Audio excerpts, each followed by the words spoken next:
লেবাননের রাজধানী বৈরুতে মঙ্গলবারের সকাল। রাত থেকে শুরু হওয়া স্থল অভিযানের জেরে ধোঁয়ায় আচ্ছন্ন হয়ে আছে আকাশ। ইসরায়েল লেবাননের দক্ষিণাঞ্চলে সুনির্দিষ্ট লক্ষ্যবস্তুতে স্থল অভিযান শুরু করেছে বলে জানিয়েছে তাদের ডিফেন্স ফোর্স আইডিএফ। যেসব জায়গায় হামলা হচ্ছে সেগুলো ইসরায়েলি কমিউনিটির জন্য হুমকি বলে উল্লেখ করেছে তারা। হামলার আগে ইসরায়েলের সামরিক বাহিনী বৈরুত শহরের ৩টি এলাকা থেকে স্থানীয় অধিবাসীদের সরে যাওয়ার নির্দেশ দেয়।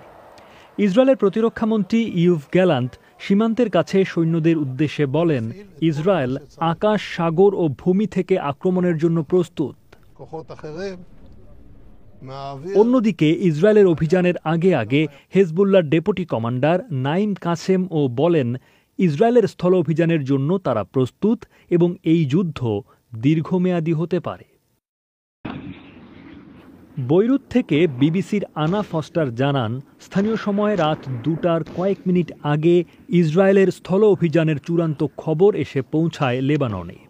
এদিকে লেবানন জুড়ে ইসরায়েলি বিমান হামলায় সোমবার অন্তত ৯৫ জন নিহত ও ১৭২ জন আহত হয়েছেন বলে জানিয়েছে দেশটির স্বাস্থ্য মন্ত্রণালয়।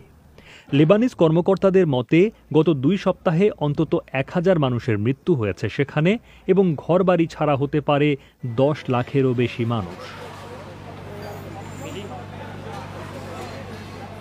একজন ফিলিস্তিনি কর্মকর্তা বলেছেন, লেবাননের সবচেয়ে বড় শরণার্থী শিবির আইন আল হিলোয়েতে সামরিক হামলা চালিয়েছে ইসরায়েল। এএফপি ও রয়টার্স উভয় বার্তা সংস্থাই সেখানকার কর্মকর্তাদের উদ্ধৃত করে জানিয়েছে, ফিলিস্তিনি গোষ্ঠী ফাতার সামরিক শাখা ছিল ওই হামলার টার্গেট। এবছর লেবানন ও ইসরায়েল সীমান্তে সহিংসতা শুরুর পর এই শরণার্থী শিবিরে হামলার ঘটনা এটাই প্রথম বলে মনে করা হচ্ছে। ইসরায়েলি সামরিক বাহিনী যখন দক্ষিণ লেবাননে স্থল অভিযানের খবর নিশ্চিত করেছে, তখন প্রতিবেশী সিরিয়া থেকে ইসরায়েলি বিমান হামলায় ৩ ব্যক্তি নিহত হবার খবর পাওয়া গেছে।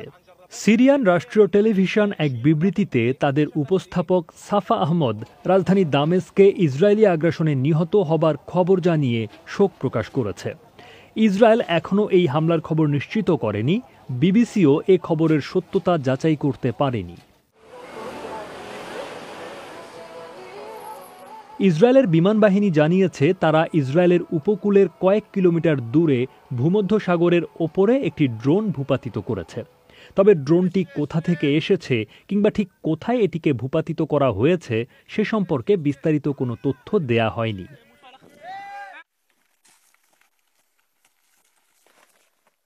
বিবিসি সাংবাদিক আনা ফস্টার বলছেন, আইডিএফের বিবৃতিতে এটিকে সীমিত ও সুনির্দিষ্ট বর্ণনা করলেও এ যুদ্ধ এতটা সরল থাকার নিশ্চয়তা নেই। ১ সপ্তাহের বেশি সময় ধরে ইসরায়েলের ব্যাপক বিমান হামলার পর হেজবুল্লাহর সামরিক অবকাঠামোর কতটা এখনও অক্ষত আছে তা বলা কঠিন। যদি এখনও পর্যাপ্ত গোলাবারুদ তাদের হাতে থাকে, তাহলে তারা ইসরায়েলের ভেতরের শহরের দিকে হামলা করতে পারে এমন সম্ভাবনা আছে। ইয়েমেনে হুতি কিংবা সিরিয়া ও ইরাকের সামরিক গোষ্ঠীগুলোর মতো এখানেও এই অঞ্চলের অন্য ইরান সমর্থিত শক্তিগুলো ইসরায়েলি লক্ষ্যবস্তু বা যুক্তরাষ্ট্রের সামরিক স্থাপনাকে লক্ষ্য করে বা কাছাকাছি এলাকায় হামলা করতে পারে। গত এপ্রিলের মতো ইরান নিজেও আরেকটি হামলার পদক্ষেপ নিতে পারে। এর সবকিছুই হতে পারে, আবার কিছু নাও হতে পারে। তবে এটি এই অঞ্চলের জন্য আরেকটি বিপদসংকুল মুহূর্ত।